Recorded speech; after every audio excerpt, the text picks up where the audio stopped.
Hello, good morning student. Online classes में आप सबका स्वागत है। आज अपन 12th क्लास बायोलॉजी की पहली unit reproduction in angiosperm plant, उसका अपन पहला लेसन ले रहे हैं, रिप्रोडक्शन इन एंजियोस्पर्म प्लांट। इस लेसन के अंदर दो वर्ड हैं, एक तो रिप्रोडक्शन है और दूसरा एंजियोस्पर्म है। सबसे पहले अपन देख रहे हैं रिप्रोडक्शन। जब अपन रिप्रोडक्शन देखते हैं तो रिप्रोडक्शन के अंतर्गत एक शब्द आता है लाइफ स्पैन। लाइफ स्पैन आता है टाइम ऑफ बर्थ से लेकर के टाइम ऑफ डेथ तक की जो ड्यूरेशन होती है उसे अपन लाइफ स्पैन कहते हैं, जिसमें कोई भी ऑर्गेनिज्म जो है वो अपनी शुरू से लेकर के एंड तक की बायोलॉजिकल प्रोसेस को पूरा करता है। इस बायोलॉजिकल प्रोसेस के अंदर जब टाइम ऑफ डेथ होती है उससे पहले कोई भी ऑर्गेनिज्म एक बायोलॉजिकल प्रोसेस को कंप्लीट करता है और वो प्रोसेस होती है रिप्रोडक्शन। रिप्रोडक्शन के द्वारा कोई भी ऑर्गेनिज्म अपने ही समान ऑर्गेनिज्म के साथ मिलकर के एक नए ऑर्गेनिज्म का या ऑफस्प्रिंग का निर्माण करता है। बनने वाली जो ऑफस्प्रिंग होती है या बनने वाला जो ऑर्गेनिज्म होता है वह पेरेंट्स के सिमिलर होता है और यह एक बायोलॉजिकल प्रोसेस है। तो अपन कह सकते हैं कि reproduction is defined as biological process in which organism give life to going on similar to self. It ensure completely of life, मतलब यह किसी भी ऑर्गेनिज्म के जीवन की प्रक्रिया को पूरा करते हैं। इस रिप्रोडक्शन के द्वारा कोई भी ऑर्गेनिज्म अपनी स्पीसीज को आने वाले समय तक के लिए बनाए रख सकता है, जिससे उस ऑर्गेनिज्म का इवोल्यूशन जो है वो आगे की ओर बढ़ता हुआ जाता है। अब यदि अगर अपन एंजियोस्पर्म प्लांट को देखें तो एंजियोस्पर्म प्लांट जो है वो प्लांट किंगडम का एक ग्रुप है। पृथ्वी पर जितने भी प्लांट्स उपस्थित हैं उन सभी प्लांट्स को अपन 5 ग्रुप के अंदर डिवाइड कर सकते हैं। पहला Thallophyta, second bryophyta, third pteridophyta, fourth gymnosperm और फिफ्थ एंजियोस्पर्म। इस एंजियोस्पर्म ग्रुप के अंदर जो भी प्लांट्स को सम्मिलित किया जाता है उनके अंदर alternation of generation is not distinct in angiosperm, अर्थात इनके अंदर स्पष्ट पीढ़ी एकांतरण पाया जाता है। अल्टरनेशन ऑफ जनरेशन इनके अंदर देखा जाता है जो 2 टाइप का हो सकता है, एक गैमेटोफाइट और दूसरा स्पोरोफाइट। स्पोरोफाइट इनका मेन अल्टरेशन होता है, इनका मेन डोमिनेंट जनरेशन होती है जो डिप्लॉयड होती है, और गैमेटोफाइट जनरेशन जो है यह इनकी डिपेंड होती है स्पोरोफाइट जनरेशन के ऊपर। गैमेटोफाइट जनरेशन हैप्लॉइड होगी और इनका निर्माण जो है वो स्पोरोफाइट जनरेशन से होगा। देख सकते हैं अपन कि यहाँ पर एंजियोस्पर्म प्लांट्स जो हैं their plants body is a diploid saprophytes, मतलब यहाँ पर एंजियोस्पर्म प्लांट की जो प्लांट बॉडी होगी वह स्पोरोफाइट प्रकार की होगी, जैसा कि मैंने आपको बताया, जो डिप्लॉयड प्रकार की होगी, विच इज लॉन्ग लिव्ड, एक लंबे समय तक चलने वाली होगी, ऑटोट्रॉफिक प्रकार की होगी और differentiated into root, stem and leaves में यह बनी हुई होगी। This represent the dominant generation. Sporophyte जो जनरेशन है यह इसकी एंजियोस्पर्म प्लांट की डोमिनेंट जनरेशन है। गैमेटोफाइट जनरेशन जो है वो इसकी हैप्लॉइड होगी। Haploid gametophyte is another generation which is short lived, very much reduce and develop on the diploid generations। मतलब गैमेटोफाइट जो जनरेशन होगी वो स्पोरोफाइट जनरेशन से ही डेवलप होगी, शॉर्ट लिव्ड होगी और वेरी मच रिड्यूस्ड टाइप की ये होगी। It is not free living. Angiosperm जो प्लांट है ये स्वतंत्र नहीं होते हैं, ये किसी न किसी प्रकार के समूह के साथ अपने लाइफ प्रोसेस को जो है वो कंप्लीट करते हैं। अब अपन method of reproduction angiosperm plant अपन देखना चाह रहे हैं। 2 टाइप के रिप्रोडक्शन मेथड एंजियोस्पर्म प्लांट के अंदर देखे जा सकते हैं। एक एसेक्सुअल रिप्रोडक्शन देखा जा सकता है, दूसरा सेक्सुअल रिप्रोडक्शन इनके अंदर देखा जा सकता है। सबसे पहले अपन देखते हैं asexual reproduction. Asexual reproduction means A और sexual A means not, sexual means gender. मतलब इस रिप्रोडक्शन के अंदर जेंडर की यहाँ पर अपन को आवश्यकता नहीं होगी और बिना जेंडर के ही यहाँ पर नई ऑफस्प्रिंग का यहाँ पर निर्माण हो जाएगा। एसेक्सुअल रिप्रोडक्शन के अंदर अपन देख सकते हैं the essential events of sexual reproduction like as meiosis and syngamy do not occur। Means यहाँ पर सेक्सुअल रिप्रोडक्शन के दौरान होने वाली जो इसेंशियल इवेंट्स हैं जैसे meiosis and syngamy, angiosperm plant के अंदर एसेक्सुअल रिप्रोडक्शन के अंदर नहीं होगी। मियोसिस और सिंगेमी दोनों प्रकार की इसेंशियल इवेंट्स जो है वो एंजियोस्पर्म प्लांट के अंदर एसेक्सुअल रिप्रोडक्शन के दौरान नहीं देखी जाएगी।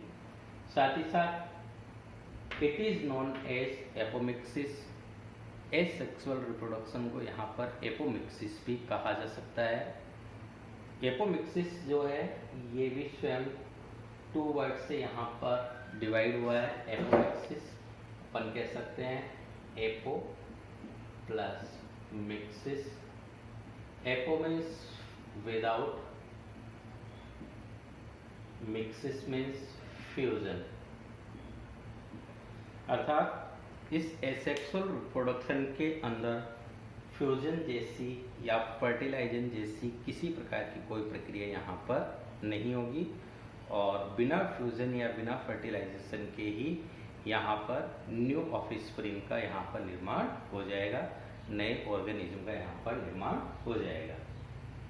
The offsprings are genetically similar to the parents plant. निर्मित होने वाली जो भी ऑफस्प्रिंग्स होगी वो बिल्कुल सिमिलर होगी उसके पेरेंट्स के समान। यदि कोई भी ऑफस्प्रिंग यदि अगर 2n है तो मतलब उसके पेरेंट्स भी जो है वो 2n ही होंगे और यदि अगर कोई भी ऑफस्प्रिंग यदि अगर n हैप्लॉइड यदि अगर बनी है तो उसके पेरेंट्स भी कैसे रहे होंगे, हैप्लॉइड प्रकार के रहे होंगे। एसेक्सुअल रिप्रोडक्शन के अंदर जैसा कि मैंने बताया मियोसिस और सिंगेमी जो इसेंशियल इवेंट्स हैं जो सेक्सुअल रिप्रोडक्शन के अंदर देखे जा सकते हैं वो यहाँ पर नहीं होंगी। साथ ही साथ no gametes formation, gametes formation यहाँ पर नहीं होगा। गैमेट्स फॉर्मेशन यहाँ पर नहीं होगा तो फ्यूजन या फर्टिलाइजेशन भी उनका यहाँ पर नहीं होगा। एसेक्सुअल रिप्रोडक्शन के 2 टाइप यहाँ पर देखे जा सकते हैं फिर से, एक एगेमोस्पर्मी और दूसरा vegetative reproduction.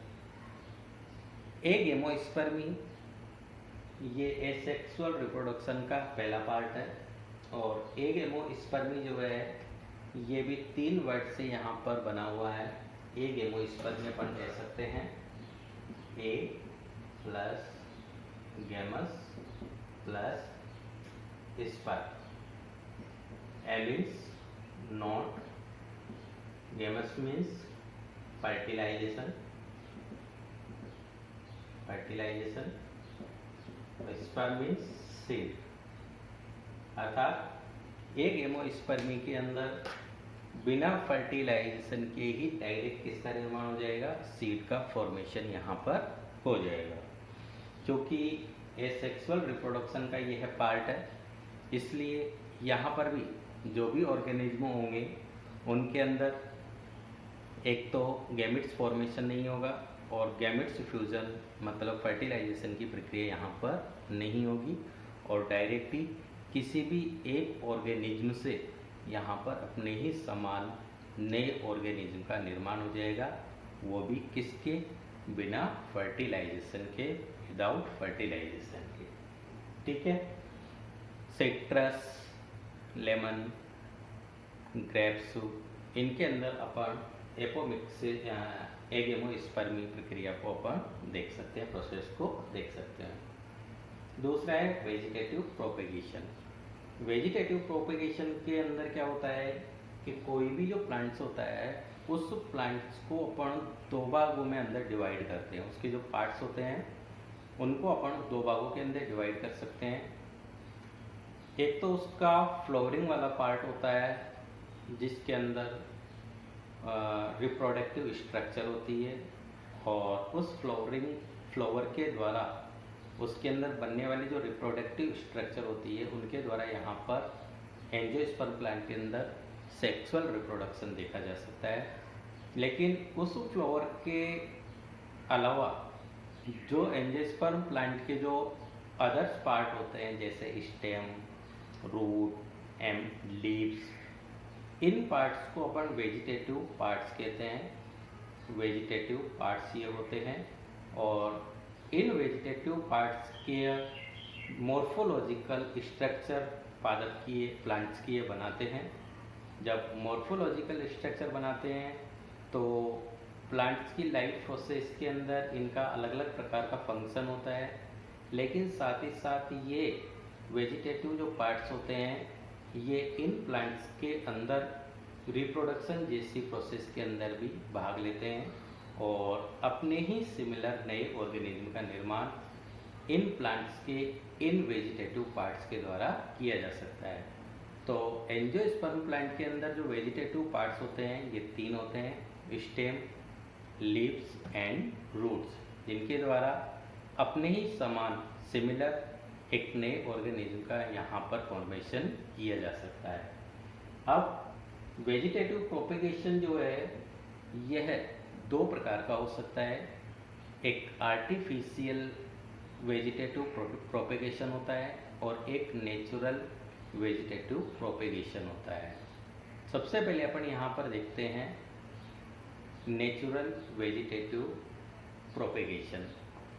Natural vegetative propagation के अंदर जो प्लांट्स का कोई भी वेजिटेटिव पार्ट है उस पार्ट पर आउटग्रोथ स्ट्रक्चर या एडवेंटिटियस बर्ड्स या फिर उसके ही पार्ट्स के जो फॉर्मेशन होते हैं, जो भी अलग उसके जो डिफरेंट फॉर्म्स होती है उनके द्वारा यहाँ पर नए ऑर्गेनिज्म का निर्माण हो जाता है।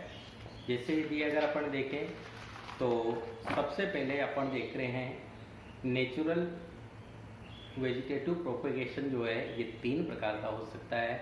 एक बाई स्टेम के द्वारा हो सकता है, एक बाई रूट के द्वारा और एक बाई लीव्स के द्वारा। बाई स्टेम के अंदर यदि अगर अपन देखते हैं तो अपन देखते हैं कि बहुत सारे जो प्लांट्स होते हैं उनके स्टेम विभिन्न प्रकार के मॉडिफाइड रूप में बने हुए होते हैं। मॉडिफाइड रूप में जैसे अपन राइजोम देख सकते हैं जो जिंगर के अंदर होता है, ट्यूबर जिसका एग्जाम्पल पोटैटो होता है, बल्ब जिसका एग्जाम्पल ओनियन होता है, कॉर्न जिसका पर एग्जाम्पल कोलोकेशिया हो सकता है, रनर जिसका एग्जाम्पल लोन ग्रास हो सकता है, सुकर जिसका एग्जाम्पल मिंट हो सकता है और स्टोलेन जिसका एग्जांपल स्ट्रॉबेरी हो सकता है। तो ये डिफरेंट टाइप की क्या हैं, मॉडिफाइड स्टेम है, और इन मॉडिफाइड स्टेम के द्वारा यहाँ पर अपने ही सिमिलर एक नए ऑर्गेनिज्म का निर्माण इनके द्वारा, फॉर्मेशन इनके द्वारा किया जा सकता है। इसी प्रकार से बाय रूट द्वारा भी यहाँ पर अपने ही समान नए ऑर्गेनिज्म का फॉर्मेशन हो सकता है। जैसे कुछ प्लांट्स ऐसे होते हैं जिनकी रूट्स जो है वो वुडी प्रकार की होती है, या पर अपन कह सकते हैं कि जो भी वुडी प्लांट्स होते हैं उन प्लांट्स की रूट पर एक एडवेंटिटियस बड्स टाइप की स्ट्रक्चर जो है वहाँ पर डेवलप हो जाती है, और ये बड्स मेन पार्ट से अलग होकर के अपने ही समान नए ऑर्गेनिज्म का ये निर्माण कर सकती है।